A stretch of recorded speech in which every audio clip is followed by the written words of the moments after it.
I'm not giving up, I'm not giving up, no, not me.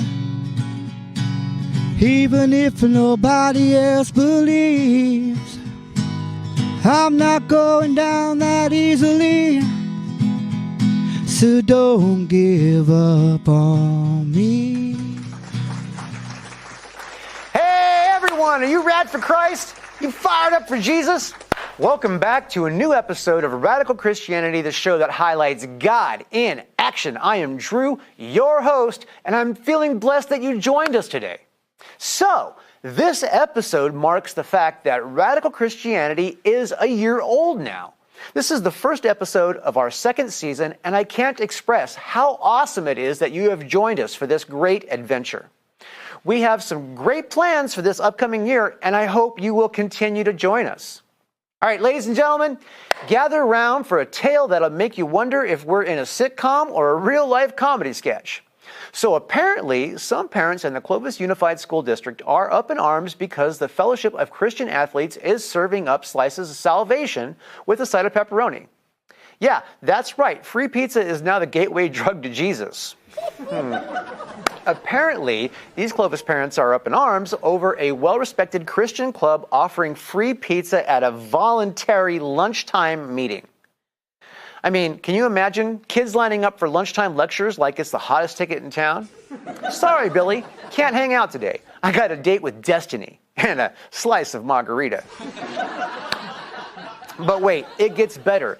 These parents are so shocked. They're like, back in my day, joining a club needed parental consent. Now it's just pepperoni persuasion and a prayer.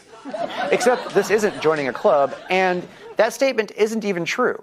Parental consent isn't required for joining clubs on school campuses, and I don't know if it ever was. And speaking of prayers, guess what's coming up? Good Friday! Yeah, the day after this broadcast, we'll be commemorating the crucifixion of Jesus. I can already hear parents saying, sure, let's talk about Christianity, but please, no cross-shaped pizzas. But hey, it's not about the pizza. Easter's around the corner, and you know what that means. Egg hunts, chocolate bunnies, and trying to explain to kids that Easter is about more than just a sugar rush. Kids, remember, it's not just about finding eggs, it's about finding faith. And maybe a few hidden chocolates. Now, let's take a moment to talk about the purpose of Easter. It's not just about pastel-colored eggs, it's about celebrating the resurrection of Jesus Christ. And in the spirit of the occasion, remember the phrase, He is risen. But back to our pizza-loving parents. I can picture them now trying to negotiate with their kids. Okay, you can go to the FCA meeting, but only if they promise to serve pineapple pizza. Because, that's the real miracle. In all seriousness, folks, while we can laugh about the absurdity of pizza-powered conversions, let's remember the importance of respecting each other's beliefs and the joy of celebrating the resurrection of Jesus Christ in whatever way brings us closer to the message of love, forgiveness, and redemption. So, whether you prefer your theology with extra cheese or a side of humor, let's cherish the season of renewal and rejoice in the timeless truth that He is risen. Okay, so this Easter episode, we make a special trip to a beautiful, beautiful location that just reveals the glory of God. We go to Abundant Life Ranch and speak with Betsy Cockrell about the ranch and her faith in God and how those things work together. It's a beautiful time. I hope you will love what we put together for you. All right, folks, let's get on with it. Tell me, are you rad for Christ? You fired up for Jesus? All right.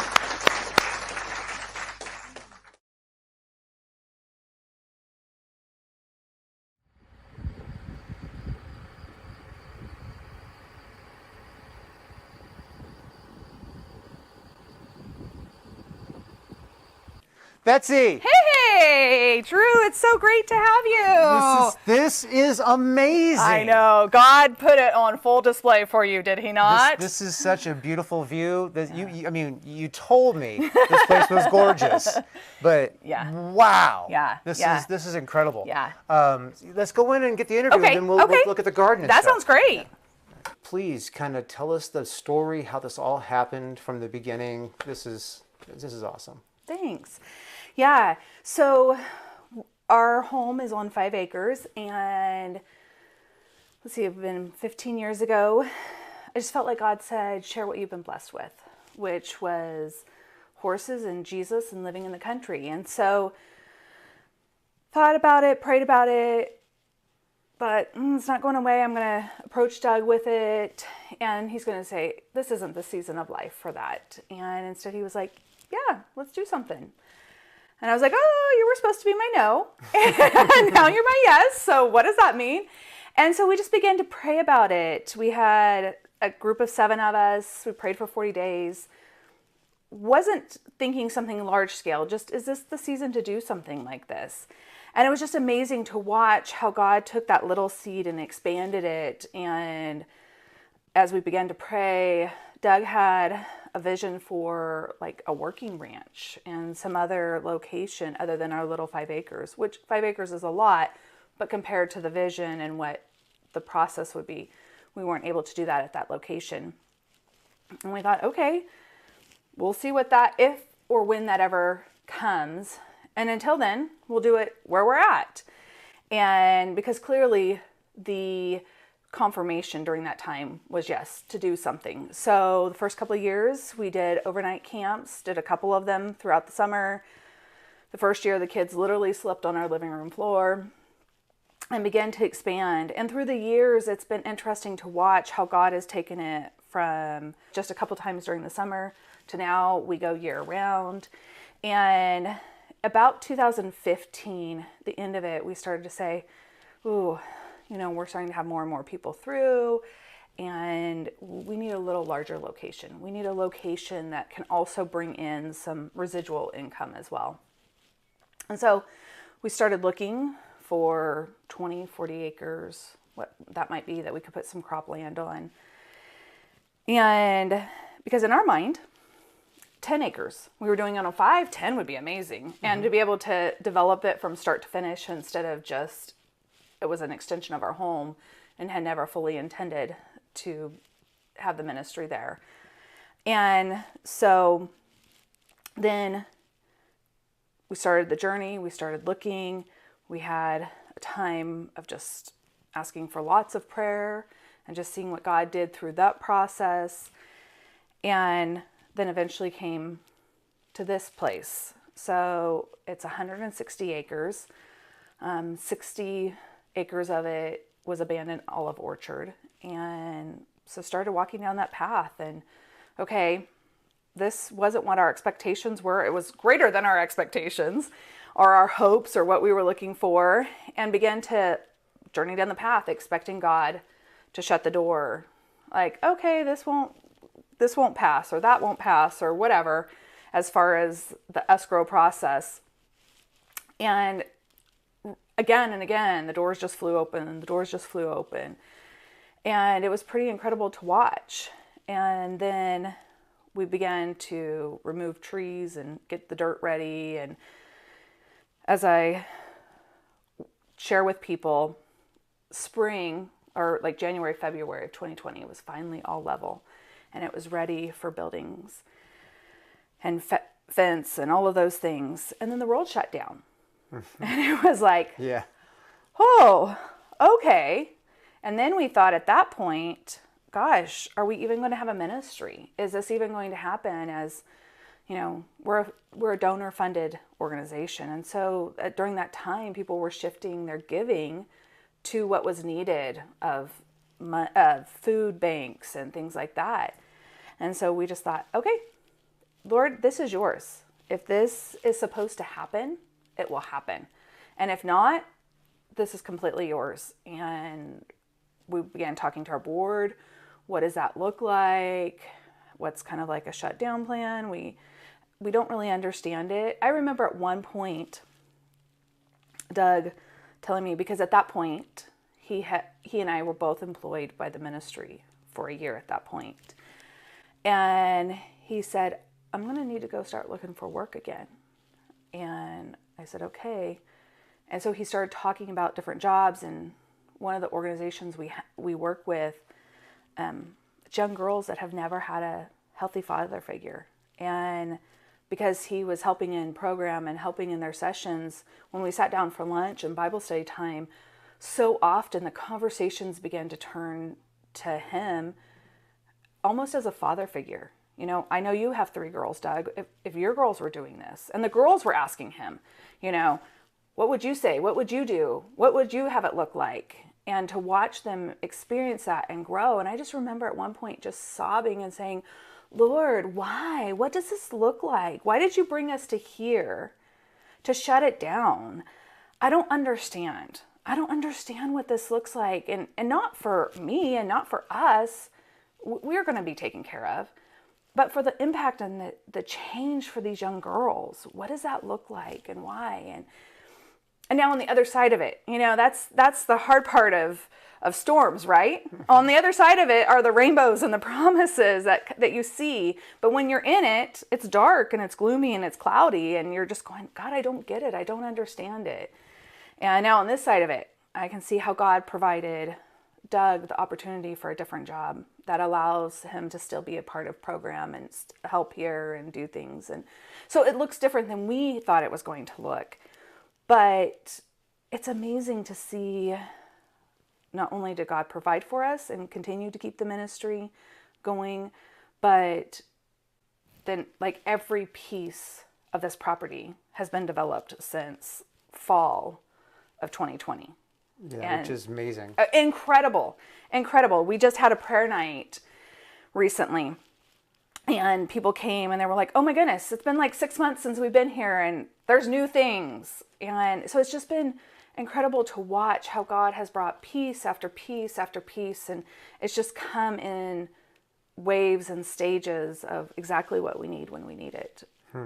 Yeah. That's awesome.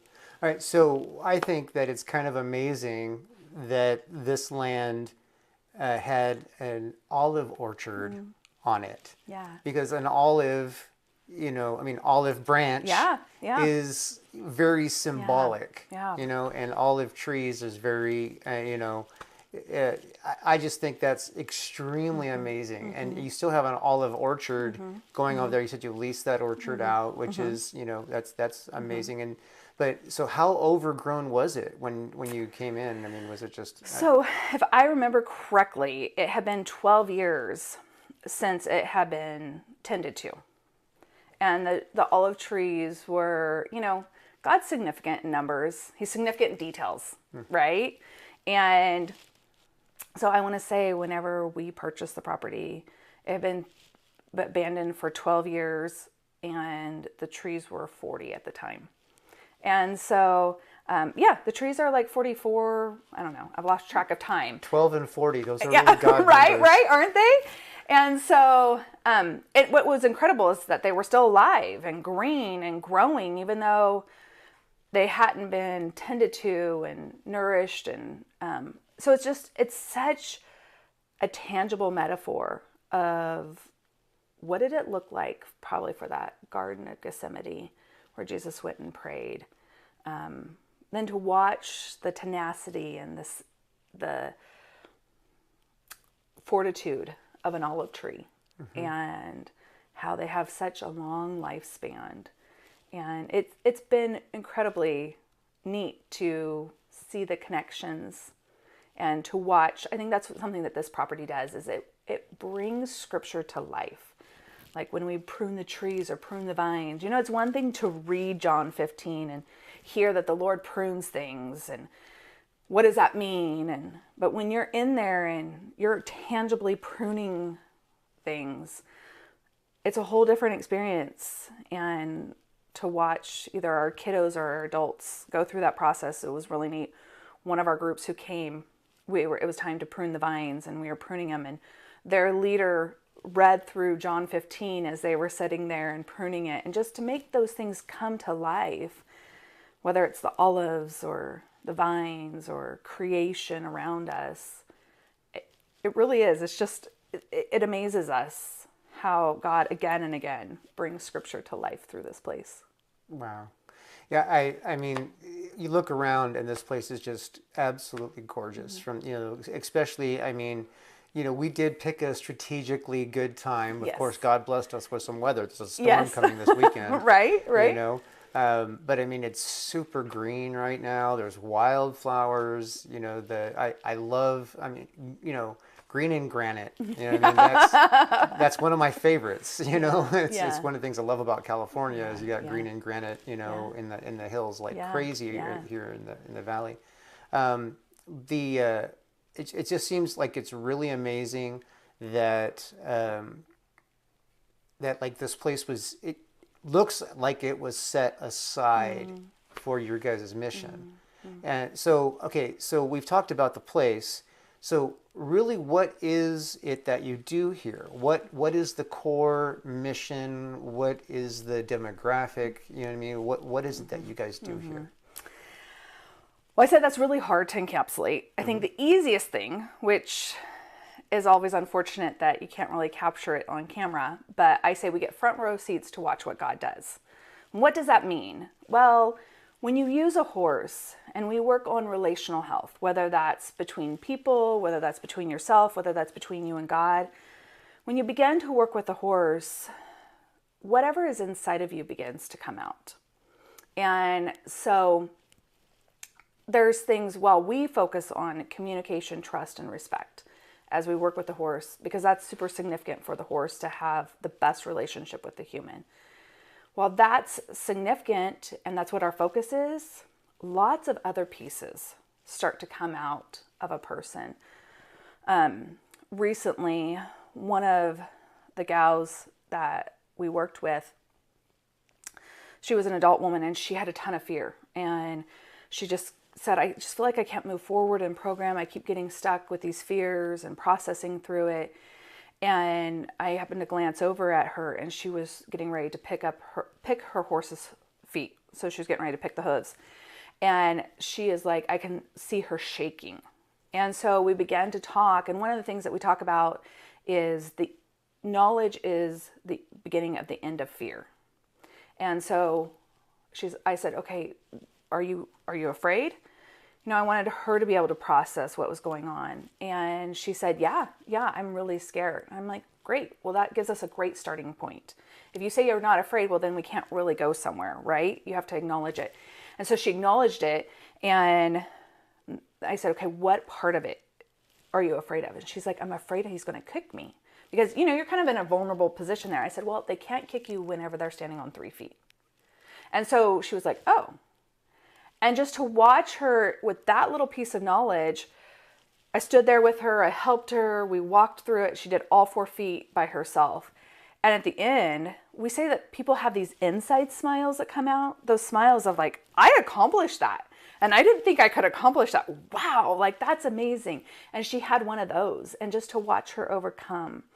Or it was really interesting. So we have a scale, our chalkboard is the dirt. And so we use that a lot, but we have a scale with passive and aggressive. A horse is a prey animal. And so they're looking for a kind, firm leader, one that they can trust. If you're too passive, they say, well, I can't trust you because if something comes to attack me, you're not going to defend me. And if you're too aggressive, they'll say, I can't trust you because I don't know if you're going to turn on me. And so they need you to be kind and firm. And so it's us learning whether we're passive or whether we're aggressive, learning to kind of come to that middle balance and find that. And it's different for every horse, just like it's different for every person, right? But part of that kind and firm is the horse is looking for safety. And it was really fascinating. We have one of our young girls that's just come out of really extreme trauma. And you could just tell she was kind of checked out. She was going through the motions. I tell people, we can see what they're doing in program. You can go through the motions, but if you aren't engaged, then it doesn't really matter, right? You're going to get out of it however much you put into it. And so, anyways, she was kind of going through the motions, and you could tell because the horses start to do this and that, and they're looking and they're wanting to eat, that you can tell that there's something inside of the person that they aren't trusting, that they're not connected to, that they're not responding to, that they're not following. So we circled up and began to talk about it. And so I just really talked about how the horse is looking for safety, how the horse is looking for you as a leader to be trustworthy, that they can count on you to keep them safe. And it was just fascinating because I don't know exactly what that resonated with her. And I could guess, I could speculate knowing her situation and where she's come from, but I'm not going to speak on her behalf. And so from that, there was just a switch. It was like all of a sudden she led in a way. It was like, oh, I know what it's like for someone not to keep me safe. I know what it's like for my leaders to not really have something that I can trust and depend on. People that I should have been able to trust and depend on in my life weren't safe. They've harmed me. They've hurt me. And, often we want different for those that we care for. And this young girl has just always had just a fascination and been drawn to the horses ever since she's come. And she wants to kind of have a tough exterior and a chip on her shoulder. But every time she gets around the horse, she begins to soften. And so what we do here, it's kind of complicated to explain, right? You can kind of understand just from hearing those stories of yes, we focus on, what does it mean like to communicate in an effective way, in a way that it's clear and it's understood and I get my point across, or that I can be firm. A lot of times people don't understand that you can be firm in a respectful, kind way. A lot of people assume that firmness has to come with anger and belittling or degrading. And so then for them to understand like, oh, like this horse actually respects me more because I was able to self-regulate myself and talk through the horse's language of, oh, I can express that. I can express myself. I can listen to the other horse, and not just be talking. And so understanding the speaking and the listening component of communication, or the leadership, like I talked about with the young girl, or what does it mean to ask for and receive respect, and how that ties in then to trust. We talk a lot about, we kind of go through some slow progressions and then we end up in a very vulnerable, intimate setting with the horse at the end in the round pen. And talking about how we start in one place, but we end up in another place. But often as humans, we're so longing for connection and belonging and things that we jump to this vulnerable situation without kind of going through the process of evaluating whether it's, a coworker or a boss or a business partnership, or going to more vulnerable, is this my best friend, or is this someone I'm going to marry, or is this someone I'm going to sleep with outside of marriage, and am I going to put myself in those super vulnerable, intimate settings with this person without kind of evaluating who they are? And so when you walk through the horse, you begin to, okay, does this horse listen to me? How do I communicate to it? Like, what does that work? And they have to work with all the different horses so that they understand what it's like to work with different people and different situations. And then, how am I as a leader? Am I scared to lead, or am I demanding and leading? Right. And kind of come to those different places, or going through and the respect aspect of it. And what does that look like? And then understanding, we often ask this question when we come to the trust component of, and I'll ask you this question. Can you show respect to someone you don't trust? You can, technically, if you fear them, Yeah, you know what I mean? Yeah. But usually it's not the kind of trust they want, not the kind of respect they want. Right. Yeah. Right. I think a lot of us can give respect to someone we don't trust, like you were talking about, at some level, right? There's that hesitation. Well, yeah, I can. But can you trust someone you don't respect?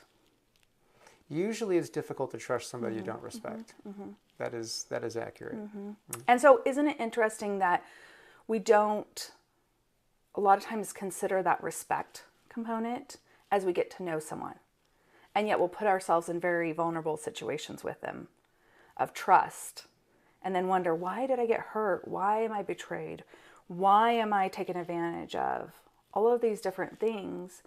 And yet if you start to look back back at it, you're like, oh, well, they never respected my no.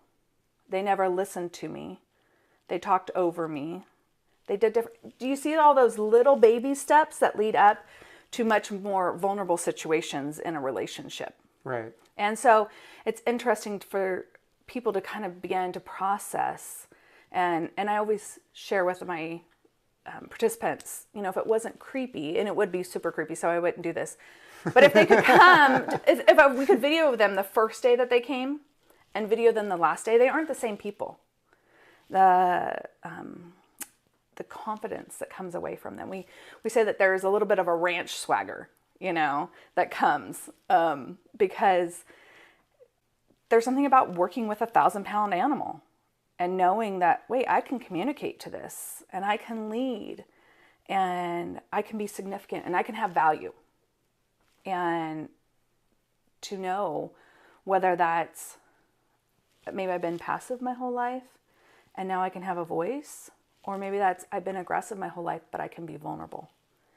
And the voice or the vulnerable come in that kind and firm place. And those are the type of things that the participant does for themselves. We can't do that for them, right? We can't do any of those pieces. So they always get to take whatever transformation happened inside of them and go out into life with that. You know, I think about one young boy, he was a foster kiddo and getting ready to be adopted as a teenager. So he had had some life transitions through life and he was getting ready to be another one. And he worked with Goose. Goose is our kind, firm leader, right? And this kid hadn't worked with horses before, and yet he just had a real natural touch. And in his exit interview, what he took away from his time was, I didn't know I was a leader, and now I've seen how I can be a leader. And I thought, wow, what life transformation can happen through the gift of a horse, right? Yeah. And that's what the horses do. They give a gift to the participants who come for them to see themselves reflected through a different mirror. That's awesome. That's really awesome. So, I mean, that sounds like a pretty great thing. So, I'd love to hear, you know, a real powerful success story. Somebody who came in completely destroyed and left, you know, a leading, victorious person. So my challenge to that question is narrowing it down. And not that it is like the magic button fix all, because there are some people that this isn't a fit for. I think probably one that's pretty special to my heart is a gal that we stay in touch with. And when she first came, she was like, I don't like being here. This is terrible. I don't do dirt. I don't do country. Like, I loved it. Every time she came, she had white tennis shoes. And I'd be like, why did you wear white tennis shoes to my place of all places? And she'd laugh. And she's like, I wash them every time we get back. And every time they came, they were white again. But yeah, when she first came, she was like, oh, I can't stand this. Like, what are we doing? And we're doing horses. And I don't like this. And yet, through her time here, she had two great takeaways. One was wanting to pick Haas, and Haas would kind of like want to play with her and, you know, kind of always up in her business. And I would tell her, I'm like, why do you pick him? She's like, he's the best looking one on the ranch. And I'm like, well, yeah, that's true. But then she started, he started getting too much into her space and invading her space. And so then she started working with some of the other horses, and she went, wait, so here I have, this is like the men in my life. I get the tall, dark, handsome man that doesn't treat me well, that constantly I'm having to say, no, don't treat me like that. Or I can have this other one that maybe isn't who I would naturally be drawn to, but like working with them is amazing and spending time with them. And it was just a whole different atmosphere. And so it was interesting. We've journeyed with her for quite a few years, and just her going, okay, I'm not going to continue that cycle in my life when I'm done with program. And she hasn't continued that cycle in her life. Or whenever she was working with one of the horses. So in the round pen, you're just using your body presence to cue the horse, to get the horse to listen to you, to do what you're asking them to do. So it's an incredible experience for a person to experience that, and then to even just watch it. And so one of the horses she was working with, she was just struggling. And finally I was like, hey, maybe, are you trying to do it for him? And she was like, I said, because you kind of keep getting ahead of him and you're like trying to make it happen.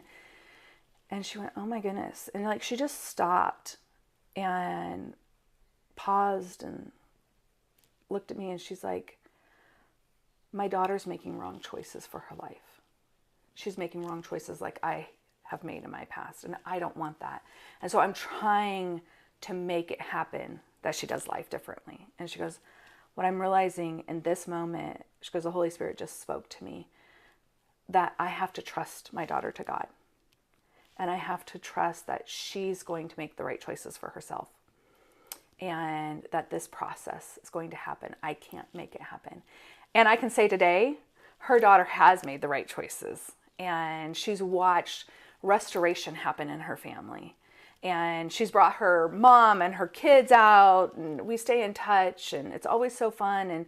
And her kids are like, oh, Mom, this is the place. And she's like, yeah, I love this place, and this place is great. Going from, ooh, I don't want to be here, I don't do dirt, I don't do country, to this process, in addition to my program that I was a part of, literally transformed my life. And I'm not the same person today. Her kiddos live with her again, and she's engaged and connected, and just, gosh, it's been quite a few years now, and just continuing to live life. And I'm super excited because I know at some stage here in the near future, she's going to have a full circle moment where she's going to be pouring back into people that she can relate to even more than she already is. Just sharing her story and her experience, and going to change lives because of it. All right, so I would love to hear a story about somebody who found God here. So I think one of the gals who just came recently, when she came, she had this really hard exterior, and she was just really tough. And I was sharing one of the devotional thoughts that Jill Briscoe has given through the years, and talking about Jill's journey of being agnostic and then coming to Christ, and her husband being missionaries, and just sharing for many years. And the gal went, oh, that's me. I'm agnostic. And just getting to process that and journey through it. And then to when she's done, her going, yeah, God is real, and God is changing my life. And, I don't know that I would say 100% that it was just because of here, because I feel like we walk so much tandem with other programs and partnerships. So I think that her program has a significant piece. But what I can say is, what she kept saying was, oh, I know we're talking about this at program, but when I experience it out here, either through the horses or the hike or through the garden, or she was part of the Vine group, just experiencing the tangibles of what she was learning, the head knowledge, and then seeing it happen out here is totally different. So by the end, she ended up having this smile that she couldn't contain, and just, you could see this softening of her countenance that had happened, and her just finding and experiencing Jesus. I think one of the other young men that came, it was fun. Last year we had a lot of water, as everyone did, right? But one of the boys that came, by the time he was done, he asked his leaders, he said, hey, I want to get baptized. And I know he has been a part of other programs that have definitely shared Jesus with him. But there was something about being here and being a part of this, and he saw that opportunity, and he said, no, I want to take it to the next level. And for his group to get to circle around and talk through, what does baptism mean, and what is that? And for him to get to be a part of that and to experience that just was really incredible. And so I think just getting to witness how God softens the heart, begins to, we talk about good soil and what is the soil of your heart. And I think being here, it begins to soften and prepare it for the seeds that fall, the seeds that are planted, and to hear it differently. And so it's fun to watch that process. I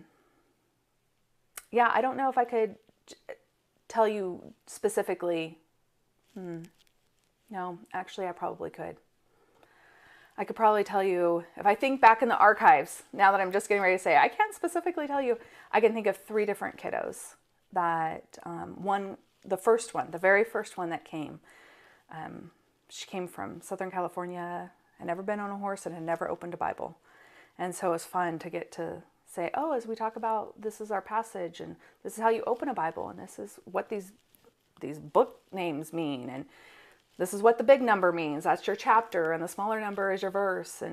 And she came a handful of times, and by the time she was done, she had accepted Christ, and it was just really neat to. She probably holds such a sweet spot in my heart of just getting to walk her through start to finish, and knowing that there's a piece of her life that's forever changed. So yeah. That's awesome. You're definitely doing God's work here. You know what I mean? This is definitely an amazing place.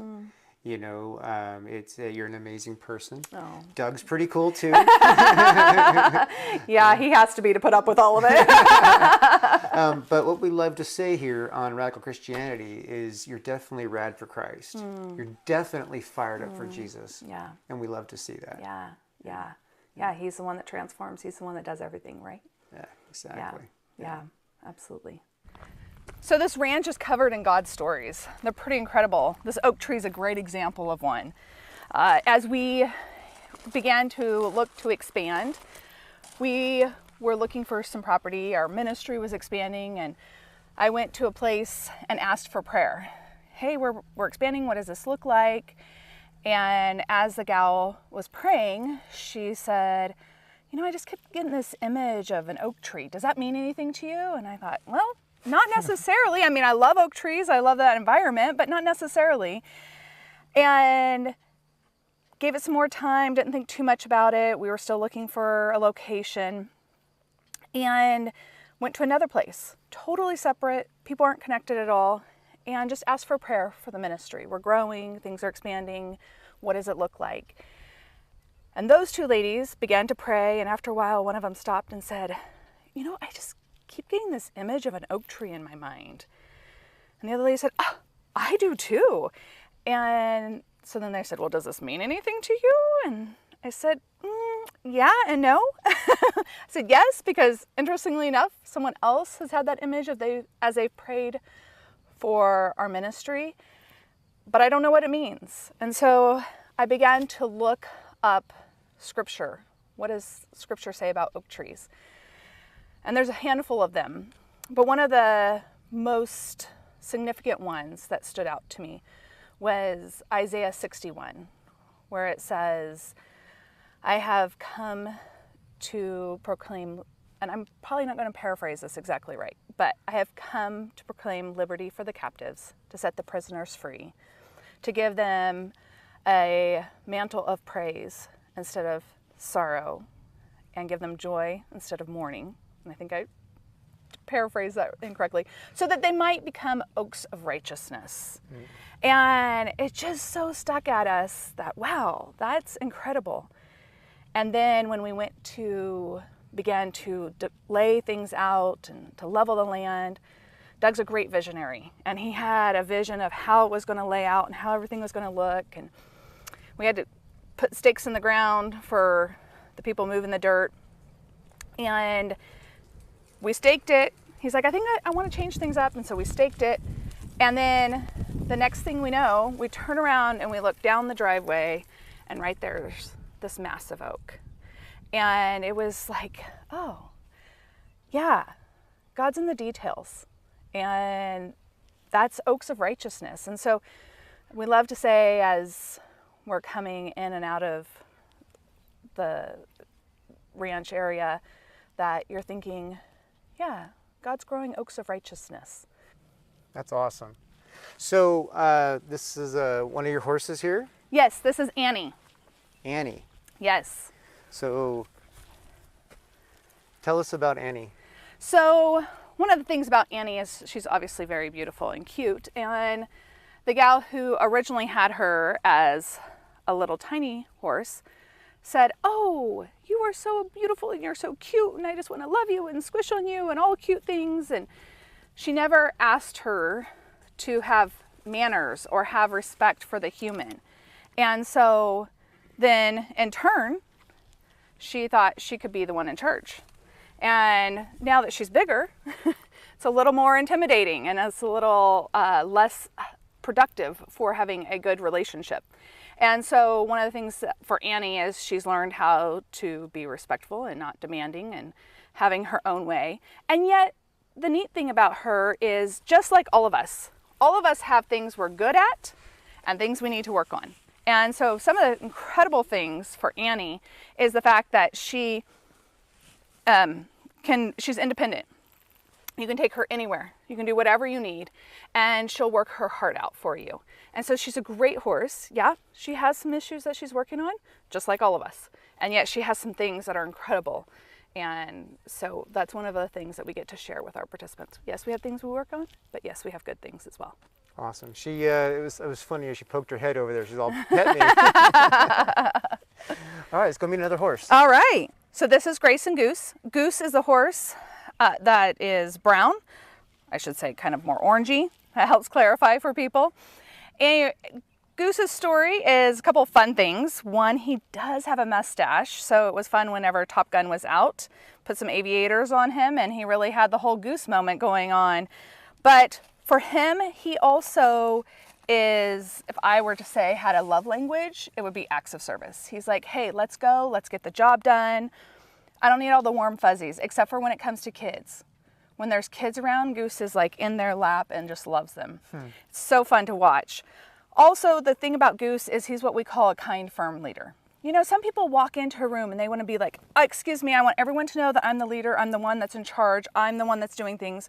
Or sometimes you have a leader that they walk in the room and they're humble and yet they have a presence and a strength about them. They rise to the top, but they make everyone else feel a part of it.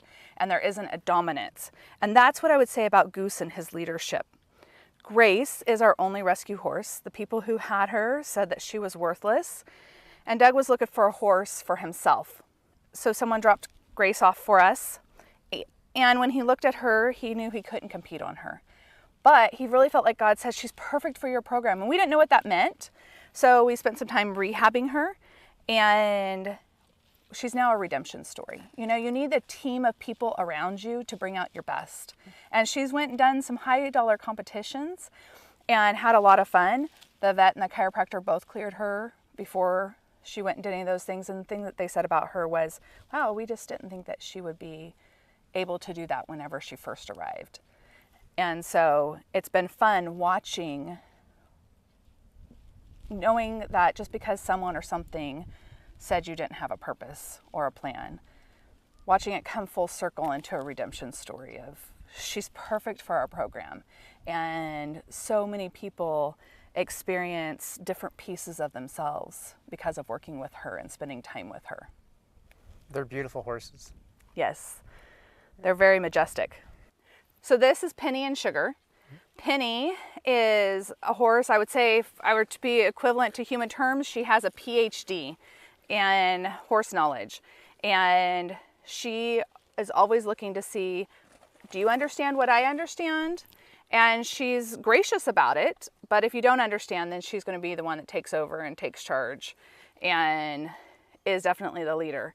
If you know what you're doing and what you're saying, she's an incredibly gifted horse. Sugar over here, the brown and white one, we say she's super sweet and a little spicy. She's spicy in the fact that she's not going to hide it if it's a good day or a bad day. Sometimes people say it's just a typical woman, but but she's not going to hide it. She's going to let you know. She also doesn't want to be disrespected. If you treat her like she doesn't know what she's talking about, and she does, she's going to let you know. Also, one of the things that's interesting about her is she's been there, she's done that, she's done a lot of things, and yet every once in a while her fear overcomes her. And so if the writer can support her, she's like, oh, that's right, I've got it. If the writer can't support her, then she starts to panic. Her fear escalates. And I say it's just like us. All of us have things that we're afraid of in life or concerns us. And we need a team of people around us that can either say one of three things. One, yeah, it's scary, but you've got this. And people that believe in us and want to bring out the best in us. The other one is, yeah, it's scary, you're right, and you should get out of that situation. Or third, you don't even know it's scary. And yet that's a dangerous situation for you and you need to remove yourself. And so we need that team of people around us, just like the horses need a team around them, to help us navigate life and life skills. Yeah, I love her braid on her tail. I can relate. I can relate. Rusty is our ranch introvert. One of the things about Rusty is he likes to tuck his feelings inside as an introvert, and if you know him, you know, yeah, he's having a great day or he's not having a great day by his little subtle changes. But if you don't know him, then it seems like something very small and insignificant he makes a big deal about. And so often people can relate to, oh yeah, I tend to not say anything, and then something small comes along, and that's whenever it finally comes out. The dark horse out there, the bay horse, his name is Manny. He's a former racehorse. He was not ours during his time of racing, but he won $500,000 in his career. I think the great thing about Manny is he's kind of that come from behind kid. He loved to start at the back of the pack and ended up placing in almost all of his races. And so we talk about how just because it doesn't look like you're achieving where people should expect you to, doesn't mean you have to stay there. You can still prove people wrong and achieve greatness even if you didn't start off where people expected you to start off. Coco's a very fun story here at the ranch because he's one of our social butterflies. He'll lick you like a dog just to say I love you for no other reason. He's also probably hoping that you have a treat for him. He's always wanting the human to bring him a treat. One of the other things about Coco and kind of his growth story is when he first came to the ranch, he was kind of rude and disrespectful. It was, what did he want? How did he want it? When did he want it? It was kind of his agenda. And so we had to have conversations about, no, it kind of goes both ways. In any relationship, there's listening and talking and give and take and understanding and kind of coming together. So it's always interesting how different people relate to the horses differently, right? My favorite is one of our team leaders asked one of the young boys, why did you pick Coco? And he said, because Coco was a punk and Coco's not a punk. And I'm a punk and I'm trying to learn not to be a punk. And it was really neat just to hear him say that, and then for him to work with Coco on the other side of it and then realize, oh wait, this has actually worked out great. And just seeing what the other side of a relationship can be like whenever we work through our challenges, and for him to realize, hey, I'm glad that Coco wasn't a punk anymore and that it can be fun and exciting on the other side, and just to watch him connect and understand and relate. That's awesome. Yeah, so this container house style of stuff is really cute. It is It's super really cute. And I noticed the container bathrooms. Right. That's super awesome. Right? Now, what you don't understand is up until recently, we had a porta potty. Okay. And so last year, when we first started, I told our team, I said, hey, every time you go to the restroom, let's pray that we can get a donation that we can get flushing toilets.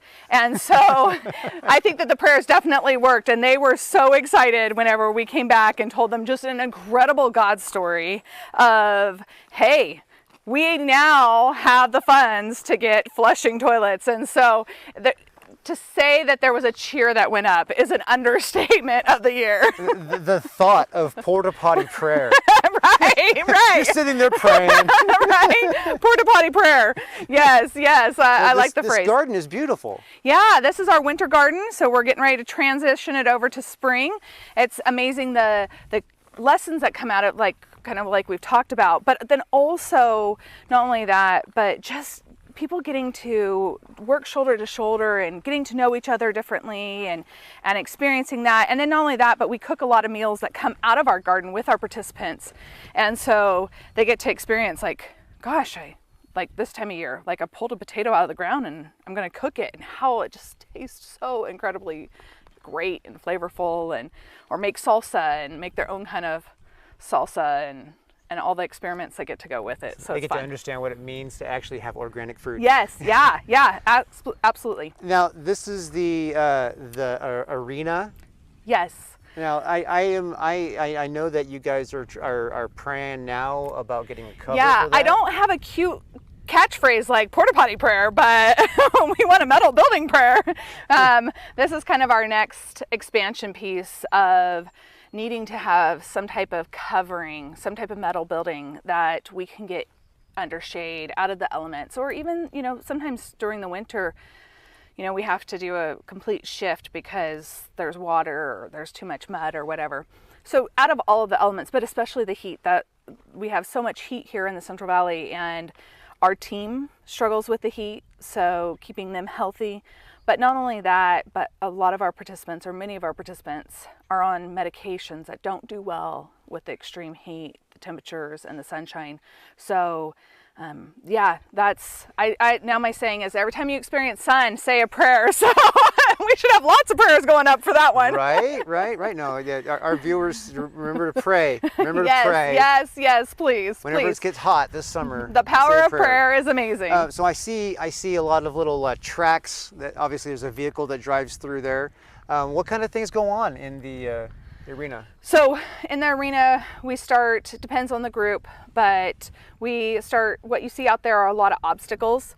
And so they start to learn, kind of like us, is it's one thing to just walk down the path of life, but then when challenges and obstacles come into place, sometimes things start to be exposed and they start to come to the surface. And so those obstacles are kind of there twofold. One is to expose, like, are you really leading, or is the horse just kind of going through the motions? And are you prepared?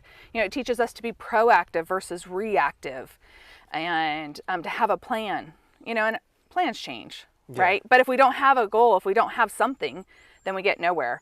Or like the young boys who were today getting prepared to ride. Not all of our participants ride, but these boys have been coming for quite a while. And so they were practicing that. And where your eyes go is where the rest of your body goes.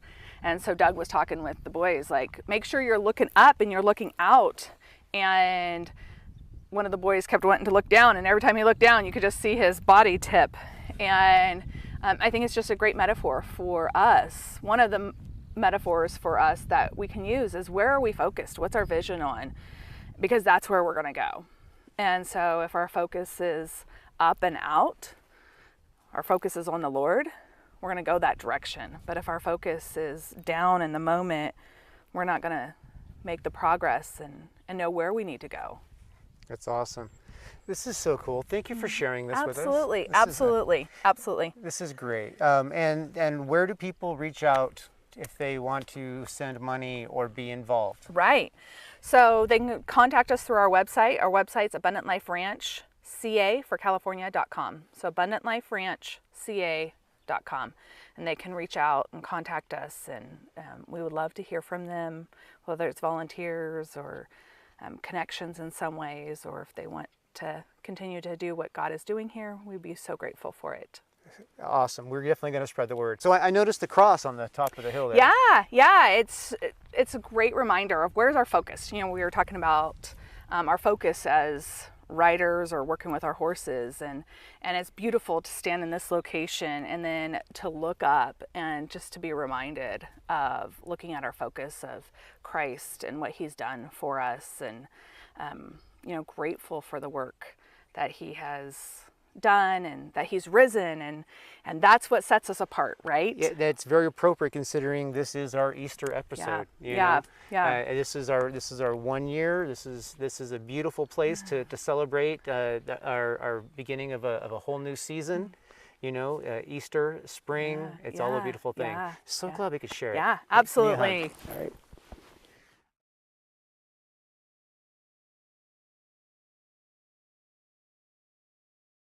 Ladies and gentlemen, thank you for joining us today for Radical Christianity.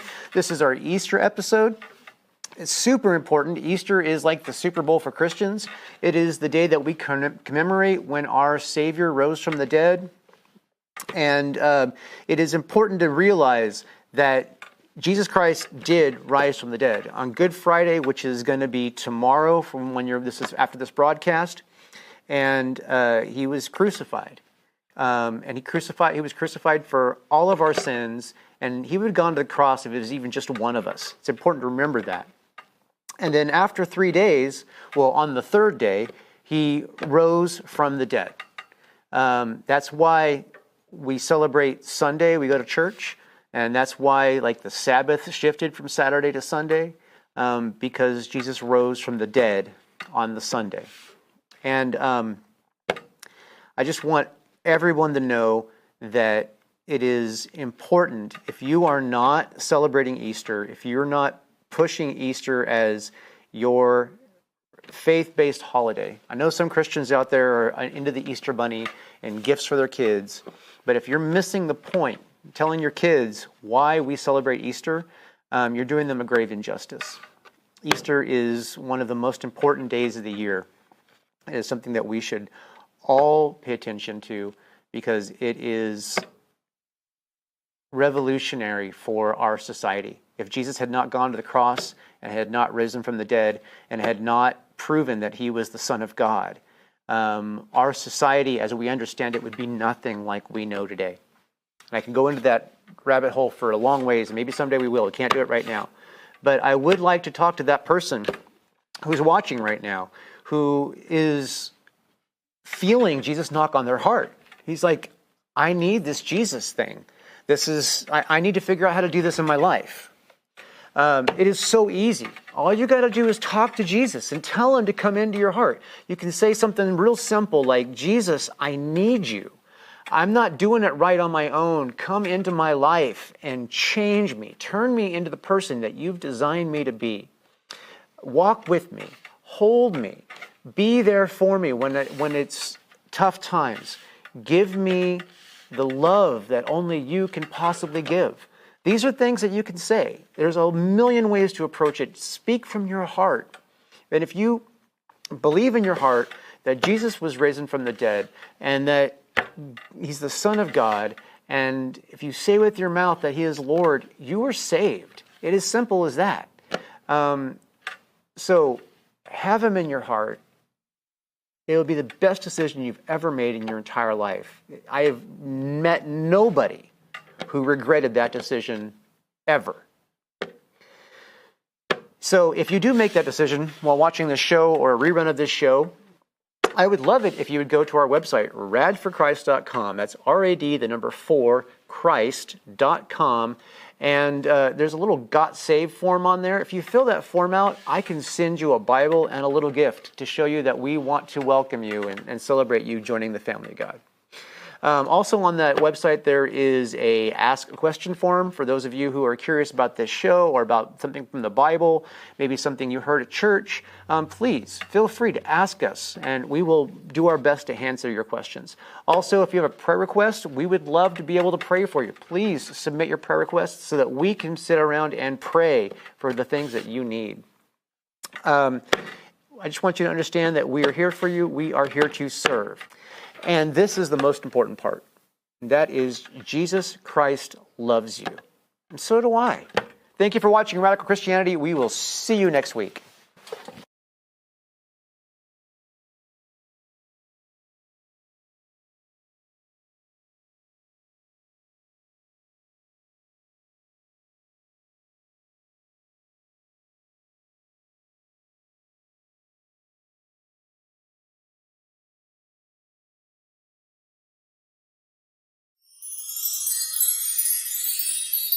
It's a mystery.